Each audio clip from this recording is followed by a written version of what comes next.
Good morning students. हम citric acid के बारे में डिस्कशन कर रहे थे। सिट्रिक एसिड के अंदर हमने इसका सबसे पहले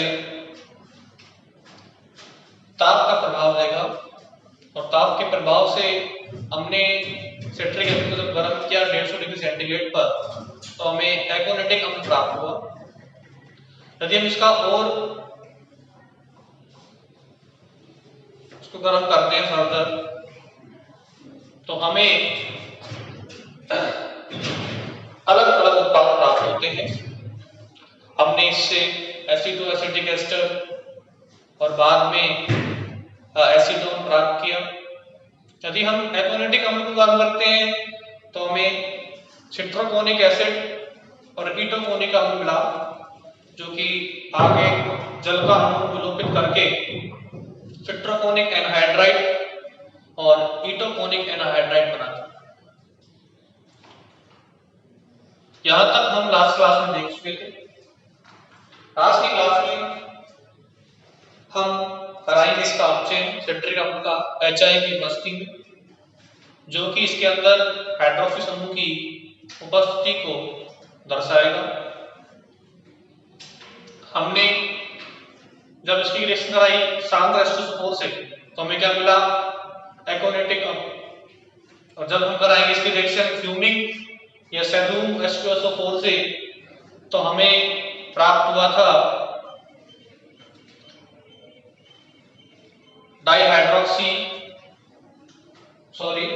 हमें जब प्राप्त हुआ था एसीटोन डाइकार्बोक्सिलिक अम्ल, जब हमने इसकी सैल्यूम HNO3 से क्रिया कराई।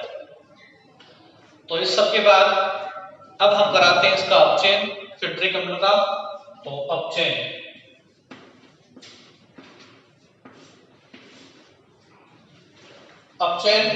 कैसे होगा देखिए, ये इसके अंदर OH समूह की उपस्थिति को दर्शाएगा। देखो हमने बनाया ये सिट्रिक अम्ल,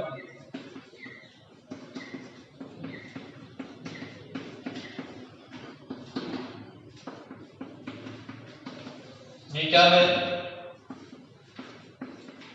सिट्रिक अम्ल है। इस सिट्रिक अम्ल को हम कराएंगे रिएक्शन 2HI से। यहां से ये वाटर बाहर होगा और I2 बाहर होगी और एक H OH की जगह आ जाएगा। हमें मिल जाएगा CH2COOH CH3OH CH2COOH। तो हमें मिल जाएगा प्रोपेन 1 2 3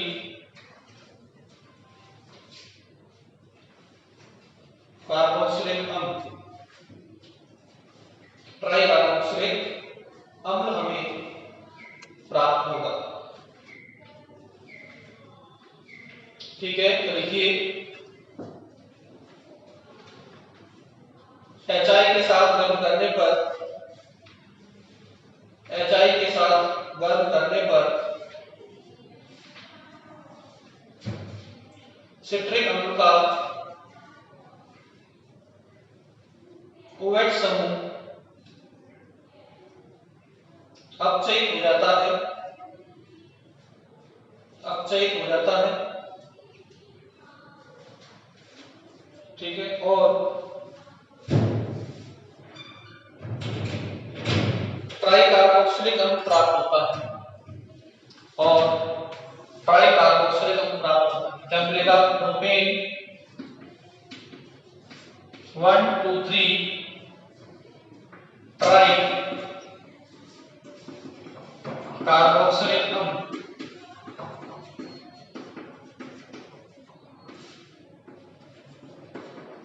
बाहर निकलेगी I2 और H2O। बाहर क्या निकलेगी? I2 और H2O। तो क्या मिल जाएगा? प्रोपेन 1 2 3 ट्राई कार्बोक्सिलिक अम्ल और I2 और वाटर बाहर निकल जाएगा।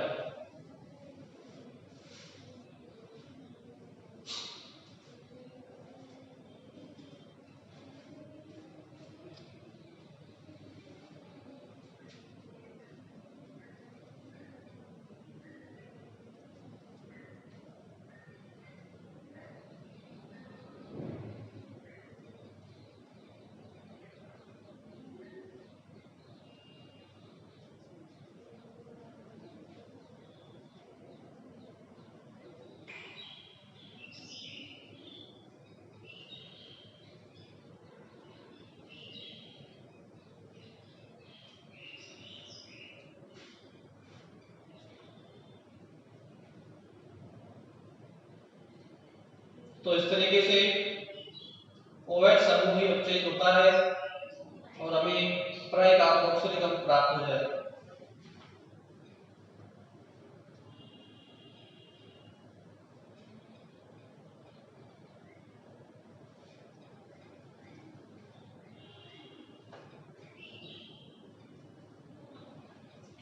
नेक्स्ट है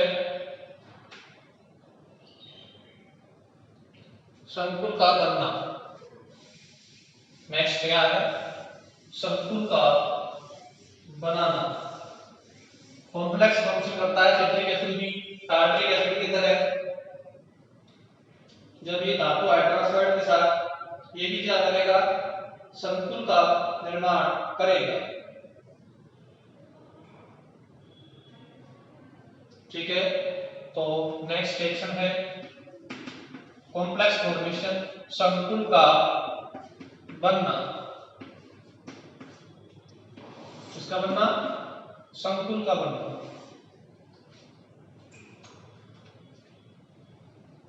देखिए क्यूप्रिक हाइड्रोक्साइड के साथ ये पोटेशियम फिट्रेट, कौन? पोटेशियम फिट्रेट, ये पोटेशियम फिट्रेट बना दिया।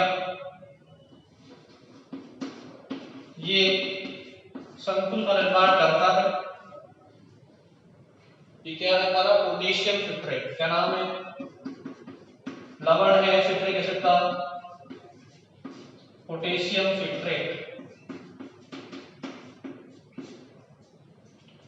यहां से वाटर रिमूव होगा,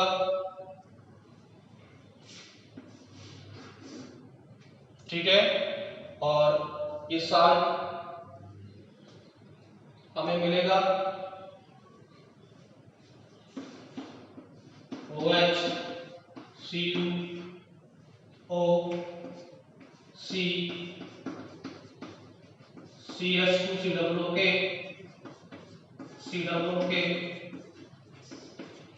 CH2COOK।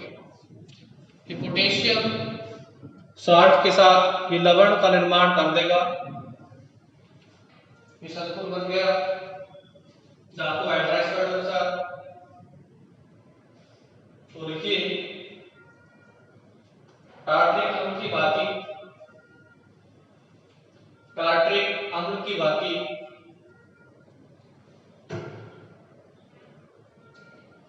यह भी धातु हाइड्रोक्साइड के साथ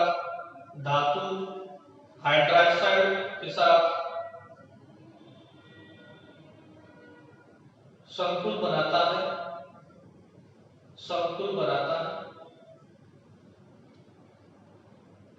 ठीक है।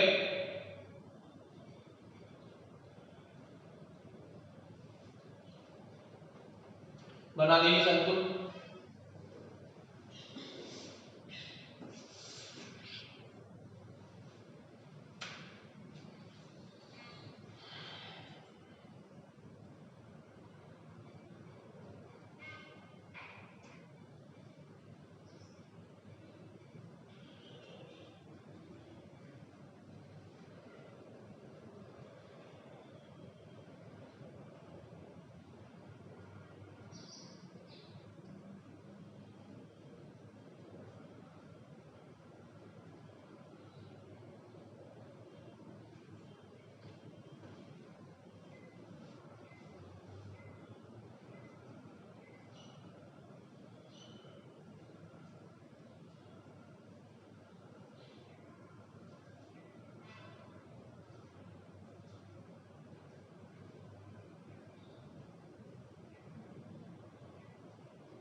तो ऐसे ये सिट्रिक अम्ल यहाँ पर खत्म होता है। आप सिट्रिक अम्ल के उपयोग लिख देते हैं। रासायनिक अभिक्रियाएं खत्म हो चुकी है सिट्रिक अम्ल की।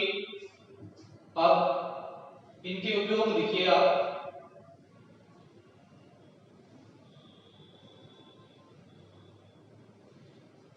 क्या लिखिए? उपयोग यूजेस। पहला उपयोग है मिठाई तथा पेय पदार्थ के निर्माण में, मिठाई तथा पेय पदार्थ बनाने में।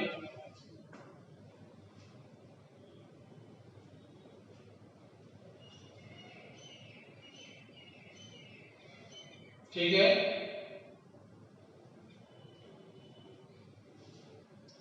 दूसरा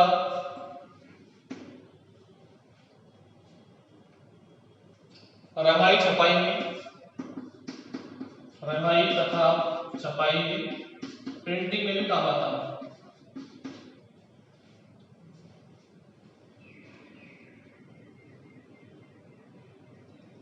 देखिए मैग्नीशियम साइट्रेट, कौन? मैग्नीशियम साइट्रेट पेट दर्द में भी काम आता है। इसमें पेट दर्द में भी काम आता है। कब्ज में,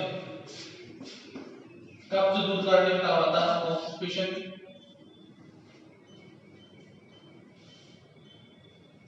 और फेरिक अमोनियम सिट्रेट को हम किसको? फेरिक अमोनियम सिट्रेट, इसमें काम आता है रक्त की कमी को दूर करने के लिए, रक्त कमी को दूर करने का काम आता है फेरिक अमोनियम सिट्रेट। बेनेडिक्ट विलियन बनाने में काम आता है, इसमें बेनेडिक्ट विलियन बनाने में।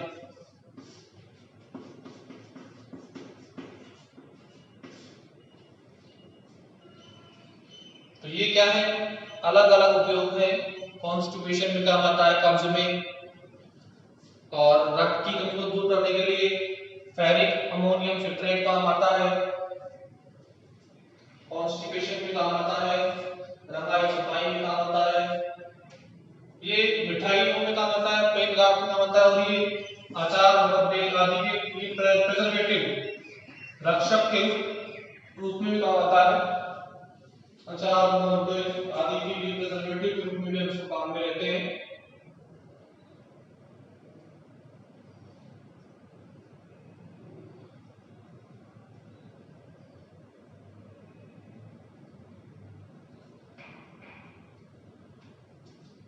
धातुओं पर पॉलिश करने में, जंग आदि के धब्बे दूर करने में हम इनका उपयोग करते हैं।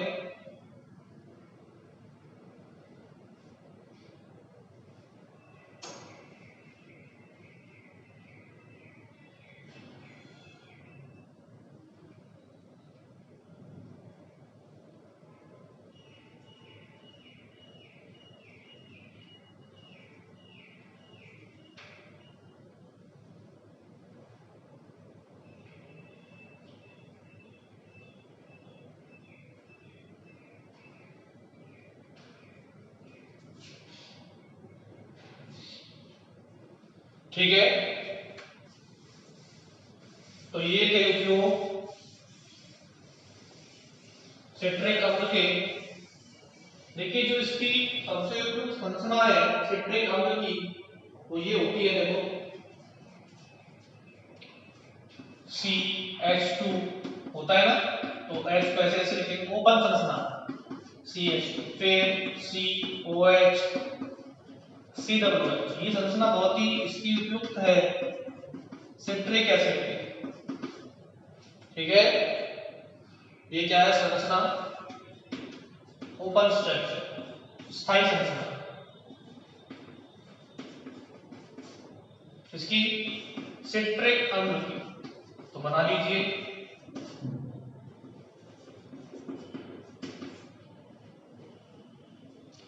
सिट्रिक अम्ल इस स्थायी संरचना के रूप में पाया जाता है।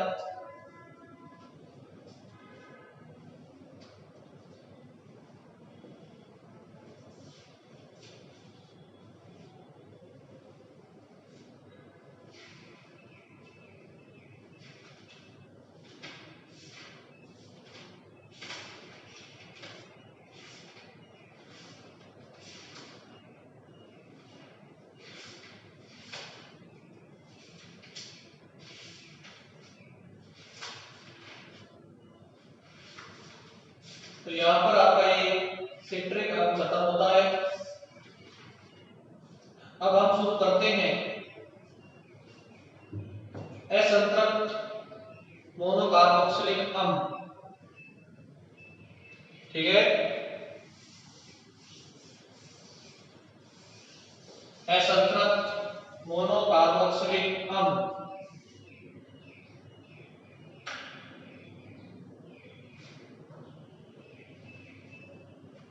असंतृप्त मोनोकार्बोक्सिलिक अम्ल।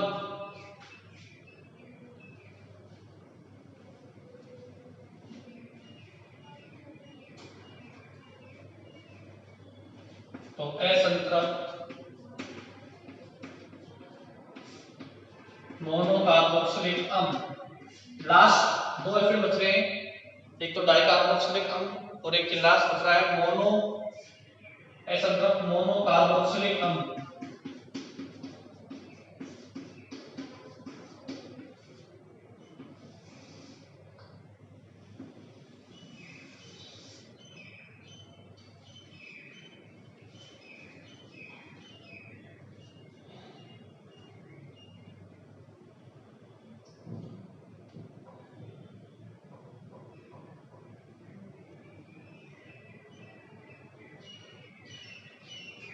देखो उसमें क्या होता है,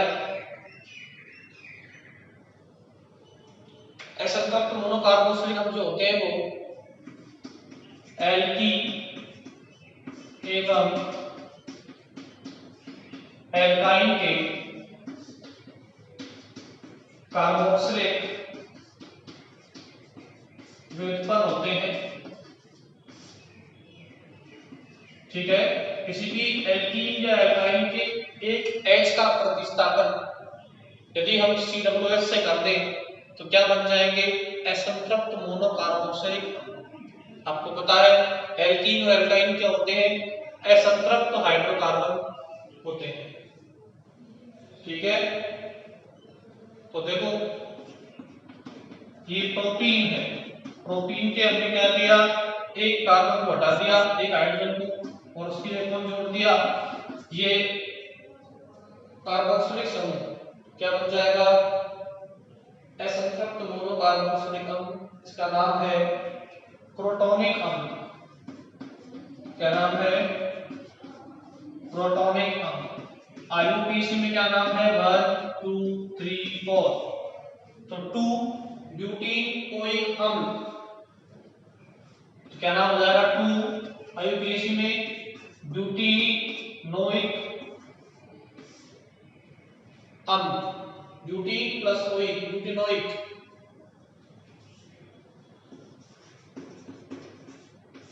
ठीक है, तो लिखिए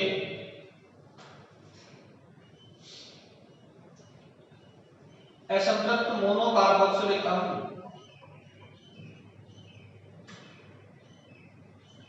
एल्कीन अथवा एल्काइन के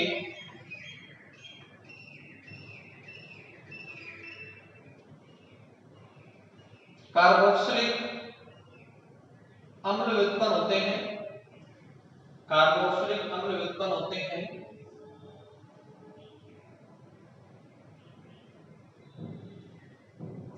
ये एल्कीन तथा एल्काइन के, ये एल्कीन तथा एल्काइन के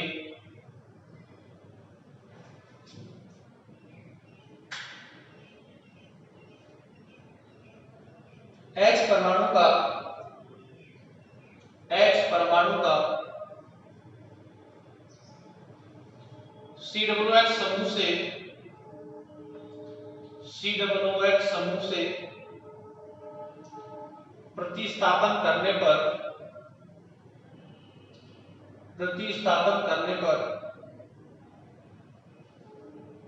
बनते हैं। ठीक है, ये एग्जांपल लिख लीजिए ब्यूटीनोइक अम्ल का, जिसे हम बोलते हैं क्रोटोनिक अम्ल। ये क्या है, अल्फा बीटा असंतृप्त अम्ल है, क्योंकि अल्फा बीटा पे कौन है, डबल बॉन्ड है, इसकी वजह से ये असंतृप्त हाइड्रोकार्बन है और इसके अंदर एसिड समूह है एक, तो ये क्या कहलाएगा?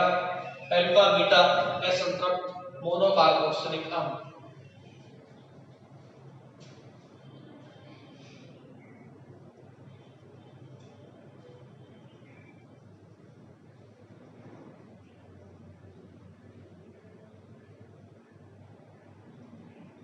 ठीक है, ऐसे ही देखो दूसरा एग्जांपल देखते हैं इसका, वो है एक्रिलिक अम्ल। इसको हम बोलते हैं प्रोपेनोइक अम्ल या एक्रिलिक अम्ल है या प्रोफिनोइक अम्ल। इसका नाम क्या है? एक्रिलिक अम्ल। ठीक है, डबल बॉन्ड है ना, एथीन के एक H का प्रतिस्थापन सिंगुलर से कर देंगे, क्या बन जाएगा? एक्रिलिक अम्ल। इसमें 3 कार्बन है, जिसका नाम क्या होगा? प्रोपिनोइक अम्ल, 2 प्रोपिनोइक अम्ल। क्या नाम हो जाएगा? 2 प्रोपिनोइक अम्ल। सामान्य नाम क्या है? एक्रिलिक अम्ल। आईयूपीएसी नाम क्या हो जाएगा? 2 प्रोपिनोइक अम्ल।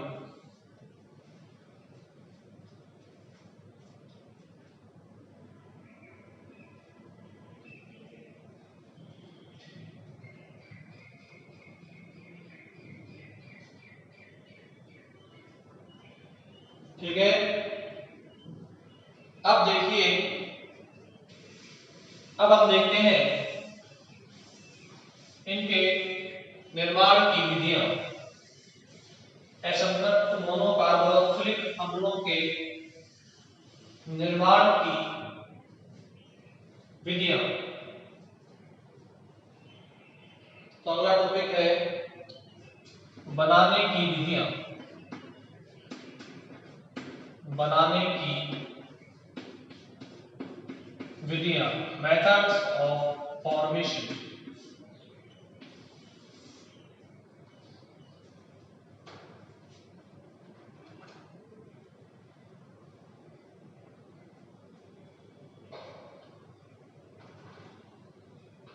ठीक है,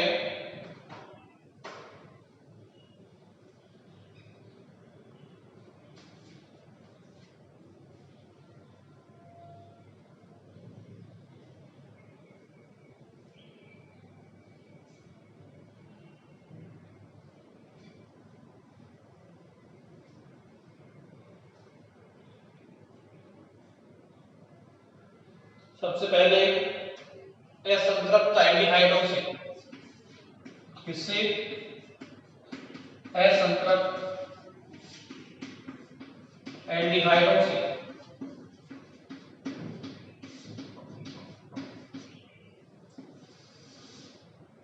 देखिए, एल्डिहाइडों के ऑक्सीकरण के लिए हम टोलिन या फेलिन विकल्प का काम में लेते हैं। टोलिन विकल्प होता है एशियन उथली का अमोनीकृत विलयन। तो हमने ये एल्डिहाइड लिया एक्टोलिन अल्फा बीटा असंतृप्त एल्डिहाइड लिया, और चूंकि वो इसका नाम बताता हमने एक्टोलिन। अब इस एक्टोलिन का हम कराएंगे ऑक्सीकरण, किससे? टोलिन विकल्पक से। क्या कराएंगे? ऑक्सीकरण। टोलिन विकल्पक काम में लिया। ठीक है, क्या करेगा? एल्डिहाइड का ऑक्सीकरण कर देगा एसिड में, हमें क्या मिल जाएगा? एक्लोरिक अम्ल या प्रोपिनोइक अम्ल, एक्रिलिक अम्ल हमें प्राप्त होगा। क्या मिलेगा? एक्रिलिक अम्ल।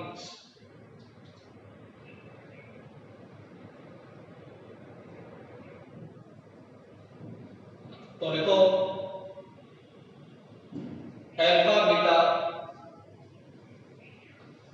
असंतृप्त एल्डिहाइड, अल्फा बीटा असंतृप्त एल्डिहाइड ऑक्सीकृत होकर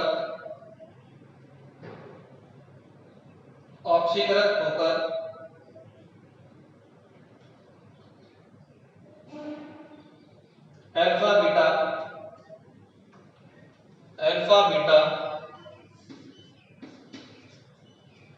असंतृप्त कार्बोक्सिलिक अम्ल बनाते हैं। अल्फा बीटा असंतृप्त क्या बनाएंगे? कार्बोक्सिलिक अम्ल बनाते हैं।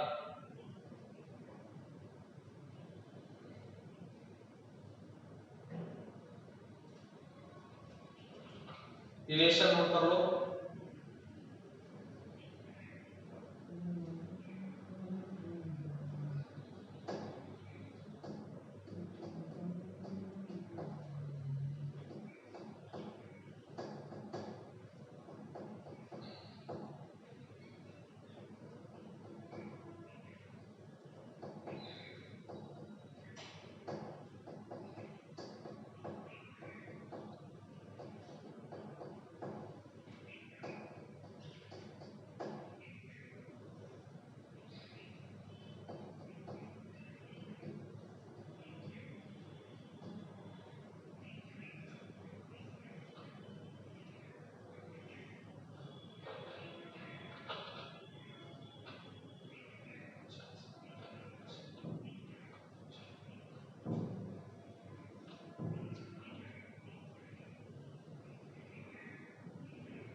नेक्स्ट मेथड देखते हैं।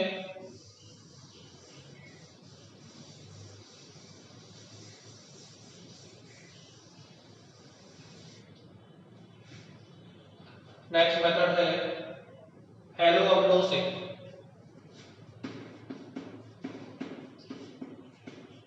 इससे हेलो अम्लों से तो लिखो, देखिए क्षार की उपस्थिति में जब हम इनका विहाइड्रो हैलोजनीकरण कराएंगे तो क्या मिलेगा? हमें प्राप्त होगा अल्फा बीटा असंतृप्त अम्ल। देखिए ये हमने लिया क्लोरोप्रोपेनोइक अम्ल। क्या नाम है? 1 2 3 क्लोरोप्रोपेनोइक अम्ल। क्षार की उपस्थिति में क्या होगा? ये यहां से प्रोटॉन ले लेगा, वाटर बाहर निकल जाएगा, हमें ये लवण प्राप्त होगा। अगले स्टेप में फिर हमने क्षार का रख लिया, फिर ये क्षार यहां से प्रोटॉन लेगा, ये वाला। यहां पर देखो ये CH2 और ये CH2 था ना, तो ये क्षार अब यहां से ये प्रोटॉन लेगा, CH तो यहां आएंगे और यहां से ये Cl- बाहर निकलेगा। क्या बन जाएगा? CH2 double bond CH C double minus.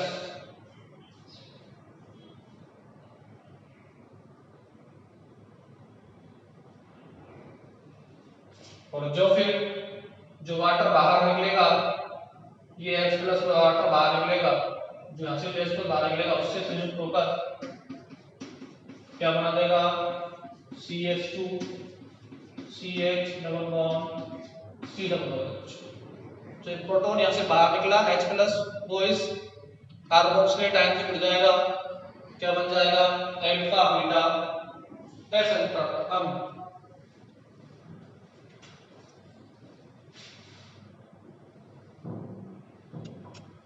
ठीक है।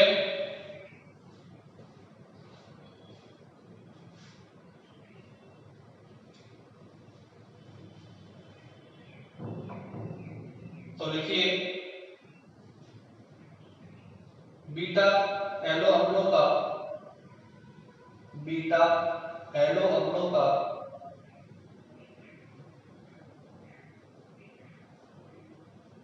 4 द्वारा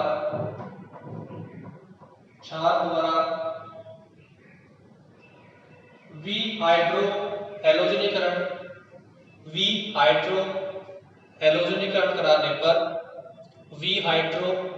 हैलोजनीकरण कराने पर यानी कि हैलोजन और हाइड्रोजन बाहर निकला है। देखो पहले पद में क्या बाहर निकला है, ये Cl, और फिर क्या बाहर निकला है, ये प्रोटॉन। तो क्या HX बाहर निकल गया, HCl बाहर निकल गया, तो क्या बोलेंगे इसे हम विहाइड्रो हैलोजनीकरण। HX का रिमूवल क्या कहलाएगा, HCl का रिमूवल विहाइड्रो हैलोजनीकरण। ठीक है, तो लिखिए विहाइड्रो हैलोजनीकरण कराने पर अल्फा बीटा असंतृप्त अम्ल बनते हैं। अल्फा बीटा असंतृप्त अम्ल बनते हैं। ठीक है, तो क्षार ने हमला किया, इसलिए यहाँ से प्रोटॉन लिया, ये लवण बना दिया। फिर क्षार ने हमला किया, यहाँ से प्रोटॉन लेकर यहाँ से Cl बाहर हो जाएगा, तो HCl बाहर हो गया, इसको बोलते हैं विहाइड्रो हैलोजनीकरण। HX का रिमूवल कहलाता है विहाइड्रो हैलोजनीकरण। क्या बन जाएगा, ये कार्बोक्सिलेट डबल, जो प्रोटॉन लेकर के यहाँ से जो H+ बाहर निकला है उसको लेकर के क्या बना देगा, हाइड्रोलिक अम्ल, अल्फा बीटा असंतृप्त अम्ल। इसका नाम है प्रोपिनोइक अम्ल।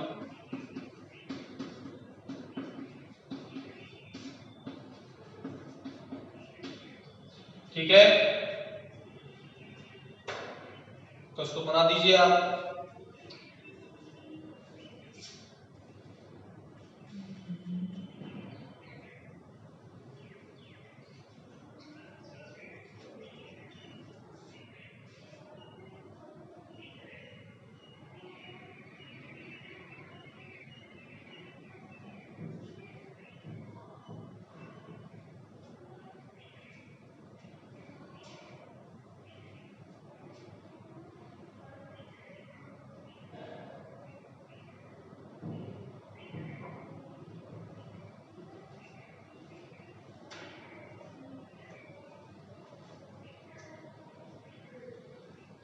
तो आज की क्लास में हमने सिट्रिक एसिड की बची हुई रिएक्शन देखी, फिर उसके भिन्न भिन्न हमने उपयोग देखे, और उसके बाद हमने शुरू किया असंतृप्त मोनोकार्बोक्सिलिक अम्ल, जो कि एल्कीन और एल्काइन के कार्बोक्सिलिक में उत्पन्न होते हैं।